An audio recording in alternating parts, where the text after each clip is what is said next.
رویوں پہ آپ کی وہ بڑی اعلیٰ پائے کی ہوتی ہے، اور جو الگ سے داد آپ کو ملنی چاہیے کہ وہ سطحی نہیں ہوتی ایک، اور دوسرا یہ کہ اس میں کوئی بھی بےہودگی کا اور ایسا پہلو نہیں ہوتا جس کو آپ فیملی کے ساتھ بیٹھ کے نہ دیکھ سکیں. یہ بھی ایک بڑا کمال ہے.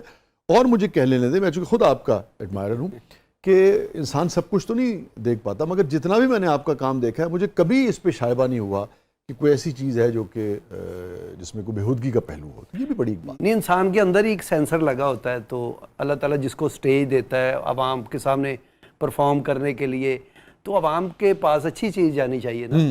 ویسے تو آپ کو تو شاعر جب بیٹھے ہوں آپس میں اللہ معافی اتنی خوبصورت باتیں کرتے ہیں. اور یہ جو آپ کا ہوتا ہے کہ بھی فیملی انٹرٹینمنٹ جو ہے وہ فراہم کی جائے، یہ بھی شروع سے آپ کا مزاج کا حصہ تھا یا وقت کے ساتھ ساتھ آپ نے سوچا کہ نہیں بھائی مجھے صاف ستھرا کام؟ نہیں شاہ جی، میری انسپریشن تھی امان اللہ صاحب. میں ان کو سنتا تھا، ان کے ڈرامے دیکھتے تھے کہ یہ ایک بندہ ہے جس کو اتنا مشاہدہ ہے ان کا کہ دنیا میں کیا ہو رہا ہے، کریانے والا کیسے بات کرتا ہے، جو ایک بلین مین آدمی وہ کیسے بات کرتا ہے، غریب کے گھر میں کیا ہوتا ہے، تو جو ویل ایجوکیٹڈ لوگ ان کا گفتگو کیا ہوتی ہے، وہ وہاں سے میں نے تھوڑا سا پک کرنا شروع کیا. تو میں نے کہا یہ کام ہے. اب کتنا صاف ستھرا کام ہوتا تھا ایسا. ابھی جو میں بات کر رہا تھا مجھے ایک اور بات یاد آ گئی، میرے خیال میں بڑا مزہ آئے گا غالباً، یا شرطیاں مٹھے، مجھے ایگزیکٹ یاد نہیں دونوں میں سے کون تھا، مگر امجد صاحب حیات تھے اور انور مسعود صاحب آج بھی ہے. انور مسعود صاحب کا کتنا نام ہے ہمارے ادب میں، یعنی کہ بلا شرکت غیرے جسے کہتے ہیں نا، کہ مزاح کے اندر تو کوئی ان کا اس وقت ثانی نہیں ہے نا. بے شک. اور بہت ہی ان کی رسپیکٹ ہے ہمارے شعبے میں بھی اور عوام الناس میں بھی بہت ان کی رسپیکٹ. تو انور بھائی تھے، امجد صاحب حیات تھے، قاسمی صاحب بھی تھے، اور یہ تینوں جو ہمارے سینئرز تھے، شاید ایک آدھ ادیب اور بھی تھے. میں جونیئر تھا، میں بھی ان کے ساتھ تھا، تو مل کے سب گئے تھے دیکھنے کے لیے شرطیاں مٹھے. یا بڑا مزہ آیا اور اتنا صاف ستھرا پلے تھا. اور مجھے یاد ہے کہ جب یہ تینوں ادیب خاص طور پہ تھے، ہم تو جونیئر تھے، ان کو دیکھ کے مجھے یاد ہے امان صاحب وغیرہ بھی اتنا خوش ہوئے اور اتنا انہوں نے بھی اچھا محسوس کیا. تو یہ معیار تھا کہ آپ اس پائے کا ڈرامہ کرتے تھے، یا امان صاحب وغیرہ اس پائے کے آرٹسٹ تھے کہ جن کو اس پائے کے ادیب جو ہیں وہ بھی دیکھنے کے لیے جایا کرتے تھے. بے شک، اور داد دیتے تھے. اس میں کوئی شک نہیں ہے. بس تسی بھی بولو، تانوں مسالہ لایا کسی نے. آپ کا شکر کرو اردو بولن لگ پے ہو.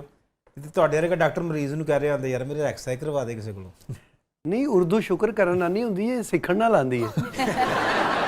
آپ بھی شاعروں کے پاس بیٹھا کریں نا. شاہ جی اینوں علیحدہ پاؤندے کتے ناپ تول کے بولنا پیندا ہے. ٹرمپ پہ تے اپنے آپ نوں اگ لا بیٹھا ہے.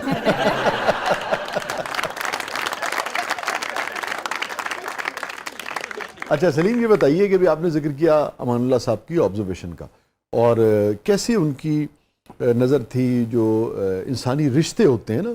ایک آدمی ہے وہ، اچھا اگر وہ بہنوئی ہے تو اس کا کیا رویہ ہے، داماد ہے تو کیا رویہ ہے، سسر ہے گا تو کی رویہ ہے گا، ٹھیک ہے نا، بھرا ہے گا 6-7 پہنا کی رویہ ہے گا، دوست نے بل دین جا رہے ہیں کھانا کھان جا رہے ہیں تو کی رویہ ہے گا. اچھا وہ ہن ترقی کر گیا ہے، کچھ پیسے آ گئے نے تو کس طرح بیہیو کر رہے ہیں نا. تو یہ تو امان اللہ صاحب کی آنکھوں سے بہت سارے لوگوں نے دیکھا.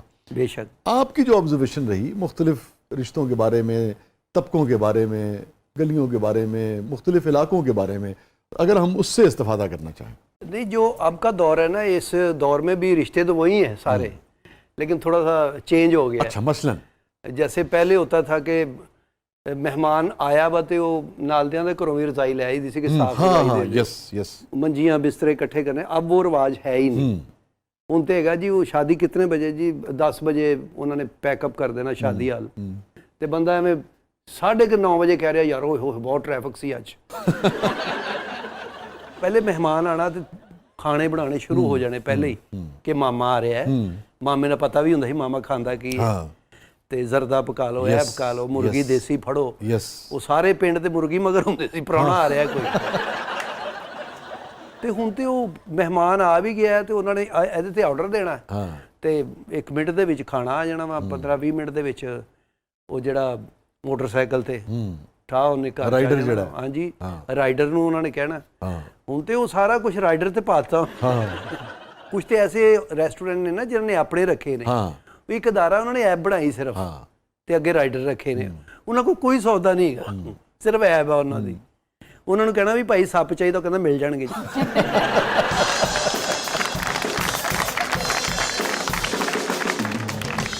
डॉक्टर साहब ਤੁਹਾਨੂੰ तो खाना टाइम से पहुंचा देता ना राइटर। बट आप कह रहे हैं और फिर पूछ भी रहे हैं, बटों का खाना तो टाइम पे ही आता है, टाइम पे नहीं आएगा तो फिर कहाँ जाएगा। ਉਹਨਾਂ ਨੂੰ ਇਹੀ ਪਤਾ ਵੀ ਭੱਟ ਸਾਹਿਬ ਨੇ ਰੋਜ਼ ਬਾਹਰੋਂ ਹੀ ਮੰਗਾਉਣਾ ਹੈ। आप वैसे खाते हैं बाहर से खाना? ਨਹੀਂ ਬੀਵੀਆਂ ਬਹੁਤ ਈਜ਼ੀ ਹੋ ਗਈਆਂ ਨੇ। हाँ ਉਹ ਕੀ ਬਣਾਇਆ ਉੱਥੋਂ ਮੰਗਾ ਲਓ ਕੋਈ ਚੀਜ਼, ਮੈਂ ਕੁਛ ਨਹੀਂ ਜੇ ਬਣਾਇਆ। ਮੈਂ ਕਿਹਾ ਇਹਦਾ ਮਤਲਬ ਮੈਂ ਰਾਈਡਰ ਨਾਲ ਹੀ ਵਿਆਹ ਕਰਾ ਲੈਂਦਾ। नहीं मतलब सलीम साहब, अगर औरतों के लिए कोई सहूलत हो ही गई है तो उसमें क्या प्रॉब्लम है? सलीम साहब, नहीं, औरत के लिए तो सारी सहूलतें आजकल औरत के लिए ही हैं माशाल्लाह। ਬੰਦਿਆਂ ਲਈ ਕੋਈ ਸਹੂਲਤ ਨਹੀਂ। ਉਹਨੂੰ ਸਵੇਰੇ ਕਹਿਣਾ ਵੀ ਅੱਜ ਕੰਮ ਤੇ ਨਹੀਂ ਜਾਣਾ। ਜੇ ਬੰਦਾ ਛੇਤੀ ਆ ਗਿਆ ਤਾਂ ਕੀ ਗੱਲ ਆ, ਛੇਤੀ ਆ ਗਏ ਹੋ। ਜੇ ਲੇਟ ਆਇਆ ਤੇ ਕਿਹੜੀ ਮਾਂ ਕੋ ਬੈਠੇ ਰਹੇ ਹੋ। सलीम, अभी जिक्र हुआ अमानुल्लाह साहब का। जी, तो आपने जो आफ्ताब साहब वाला शो था उसमें भी और फिर अपना स्टेज पे भी बहुत काम किया। स्टेज पे भी, वैसे भी उनके साथ सफ़र बड़ा किया हमने। हाँ जी। कोई ऐसी बात जो आपको याद आती हो और आपको लगे कि अच्छा यार ये इससे पहले अपने महबूब फनकार की ये बात लोगों ने नहीं सुनी?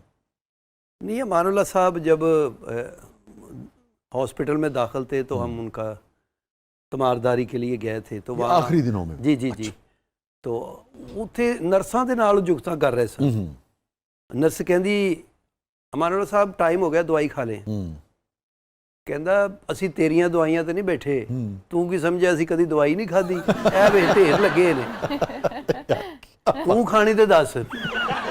यानी तो वहाँ पे आतिफ असलम साहब आ गए।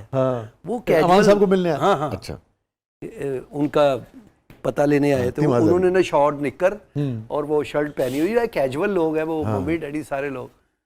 तो अमान साहब ਨੂੰ ਕਹਿੰਦੇ ਅਮਾਨ ਸਾਹਿਬ ਹੁਣ ਦੀ ਤਬੀਅਤ ਸੁਣਾਓ। ਕਹਿੰਦਾ ਠੀਕ ਹੈ, ਬਿਹਤਰ ਹੋਇਆ ਮੈਂ ਅੱਗੇ ਨਾਲੋਂ, ਕਾਫੀ ਬਿਹਤਰ ਆ। ਤੇ ਨਾਲੇ ਕਹਿੰਦਾ ਜਦੋਂ ਮਰੀਜ਼ ਦਾ ਪਤਾ ਲੈਣ ਵਾਲੇ ਨਾ ਕੋਈ ਜੇਬਾਂ ਵਾਲੀ ਕਮੀਜ਼ ਪਾ ਕੇ ਆਈ ਦੀ। ਯਾਰ ਬਹੁਤ ਇੱਕ ਵਾਰੀ ਉਹਨਾਂ ਨੂੰ ਛੁੱਟੀ ਹੋ ਗਈ ਤੇ ਉਹ ਸਿਲੰਡਰ ਨਾਲ ਹੁੰਦਾ ਸੀ ਆਕਸੀਜਨ ਵਾਲਾ। ਹਾਂ ਹਾਂ। ਤੇ ਉਹ ਥੱਲੇ ਆ ਗਏ ਨੇ, ਉਹਨਾਂ ਦਾ ਬੇਟਾ ਸੀ ਟੀਪੂ। ਹਾਂ। ਸਿਲੰਡਰ ਉੱਥੇ ਹੀ ਰਹਿ ਗਿਆ। ਅਮਾਨ ਸਾਹਿਬ ਕਹਿੰਦੇ ਉਹ ਕਿੱਥੇ ਹੀ? ਕਹਿੰਦਾ ਕੀ? ਉਹ ਯਾਰ ਉਹ ਕਹਿੰਦਾ ਅੱਬੂ ਜੀ ਕੀ? ਓਏ ਉਹ ਮੁਕੱਦਰ ਦਾ ਸਿਲੰਡਰ ਉੱਤੇ। ਮੈਂ ਪਹਿਲੀ ਵਾਰੀ ਗੱਡੀ ਲਈ, ਮੈਂ ਕਿਹਾ ਅਮਾਨ ਸਾਹਿਬ ਮੈਂ ਗੱਡੀ ਲਈ ਤੇ ਬੜਾ ਖੁਸ਼ ਹੁੰਦੇ ਸੀ ਜੂਨੀਅਰ ਨੇ ਕੋਈ ਚੀਜ਼ ਲੈਣੀ ਨਾ। ਤੇ ਮੈਂ ਗੱਡੀ ਸਪੀਡ ਨਾਲ ਚਲਾ ਰਿਹਾ ਸੀ। ਕਹਿੰਦਾ ਓਏ ਤੂੰ ਛੇਤੀ ਜਾਣਾ ਤੇ ਫਿਰ ਸਲੋ ਚਲਾ। ਮੈਂ ਕਿਹਾ ਮਾਨ ਸਾਹਿਬ ਫਿਰ ਕਹਿੰਦਾ ਨਹੀਂ ਪੁੱਤਰ ਇਹ ਕੌਮ ਉਹ ਨਹੀਂ ਹੈਗੀ ਜਿਹੜੇ ਤੂੰ ਸਮਝ ਰਿਹਾ, ਇਹ ਉਹ ਨਹੀਂ ਗੀ। ਮੈਂ ਕਿਹਾ ਜੀ ਉਹ ਦੇਖੋ ਤੇਜ਼ ਜਾ ਰਿਹਾ। ਕਹਿੰਦਾ ਉਹ ਤੇ ਘਰ ਦੱਸ ਕੇ ਆਇਆ ਕਿ ਅੰਮੀ ਮੈਂ ਤੈਨੂੰ गंगा राम हस्पताल मिलांगा। अच्छा यार सलीम, एक चीज़ और थी इन लोगों में, जैसे आप लोगों के साथ तो कुर्बत थी ना, दोस्त अब आपको जूनियर्स को बाज़ औक़ात आदमी दोस्ती हो तो बहुत सारी बातें कह लेता है, बट अदरवाइज स्टेज पे जब ये लोग करते थे तो बेशतर औकात इंसान है, कभी को हो सकता है को फायर इधर चला गया, शॉट उधर लग गया कोई, बट अदरवाइज आप ये देखें कि ह्यूमिलिएट नहीं करते थे, तजलील नहीं करते थे किसी की। अब ये जैसे आपने आतिफ असलम साहब वाली बात की या मुकद्दर का सिलेंडर वाली आपने बात की, तो सुनने वाला भी जो है वो मुस्कुराएगा। हाँ, उसको बुरा नहीं लगेगा, उसको अच्छा लगेगा, बेशक, है ना।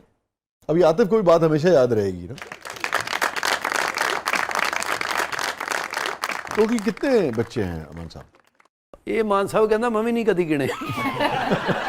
ਮਾਨ ਸਾਹਿਬ ਕਹਿੰਦਾ ਮੇਰੇ ਬੱਚੇ ਇਦਾਂ ਹੀ ਆ ਜਿਵੇਂ ਸਕੂਲ ਨੂੰ ਛੁੱਟੀ ਨਹੀਂ ਹੁੰਦੀ। ਕਹਿੰਦਾ ਮੇਰੇ ਬੱਚੇ ਇਦਾਂ ਜਿੱਦਾਂ ਲਾਹੌਰ ਦੀ ਟ੍ਰੈਫਿਕ ਹੈ, ਕੋਈ ਇਧਰੋਂ ਆ ਰਿਹਾ ਕੋਈ ਇਧਰੋਂ ਆ ਰਿਹਾ। ਵੈਸੇ ਮਾਨ ਸਾਹਿਬ के 14 ਬੱਚੇ थे। 14 थे? हाँ जी। ਤੇ ਆਫਤਾਬ ਸਾਹਿਬ ਕੋ ਉਹਨਾਂ ਨੇ ਕੰਮ ਕੀਤਾ, ਤਬੀਅਤ ਖਰਾਬ ਹੁੰਦੀ ਸੀ। ਇੱਕ ਵਾਰੀ ਬੋਤਲ ਲੱਗੀ ਹੈ ਤੇ ਨਾਲ ਸੋਟੀ ਫੜੀ, ਉੱਤੇ ਲੱਗੀ ਬੋਤਲ ਤੇ ਇੰਜ ਤੇ ਇਧਰ ਆ ਸਿਲੰਡਰ ਪੜਿਆ ਹੈ, ਅਮਾਨ ਸਾਹਿਬ ਪਿੱਛੇ ਬੈਗ ਪਾਇਆ ਹੈ। ਮੈਂ ਕਿਹਾ ਜੀ ਮਾਨ ਸਾਹਿਬ ਕਿਹੜੇ ਟੂਰ ਤੇ ਗਏ ਸੀ ਤੁਸੀਂ? ਕਹਿੰਦਾ ਨਹੀਂ ਪੱਟੀ ਆ ਵੇਖ ਲੈ, ਮੈਂ ਆ ਜਾਣਾ ਇੱਥੇ, ਮੇਰਾ ਘਰ ਦਿਲ ਨਹੀਂ ਲੱਗਦਾ। ਕਹਿੰਦਾ ਮੈਂ ਕੀ ਕਰਾਂਗਾ ਯਾਰ, ਫਨਕਾਰ ਆ ਮੈਂ, मेरा ना ਤੁਹਾਡੇ ਤੋਂ ਬਗੈਰ ਦਿਲ ਨਹੀਂ ਲੱਗਦਾ। ਉਹ ਬਿਮਾਰ ਵੀ ਹੁੰਦੇ ਸੀ ਤੇ ਆ ਜਾਂਦੇ ਸੀ ਕੰਮ ਤੇ। उनकी जिंदगी ही वहाँ थी, सांसें ही वहाँ थी। ਬਿਲਕੁਲ। ਉਹ ਕਹਿੰਦਾ ਮੇਰੀ ਆਕਸੀਜਨ ਹੈ ਹੀ ਹੈ, ਤੁਸੀਂ ਲੋਕ ਹੋ, ਮੈਂ ਘਰ ਬੋਰ ਹੋ ਜਾਂਦਾ।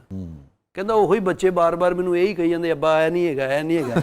ਕਹਿੰਦਾ ਪੁੱਤਰ ਯਾਦ ਰੱਖੋ ਇੱਕ ਦਿਨ ਤੁਸੀਂ ਕਹਿਣਾ ਅੱਬਾ ਨਹੀਂ ਹੈਗਾ। ਮੈਂ ਕਿਹਾ ਦੇਖ ਲਓ ਹੈ।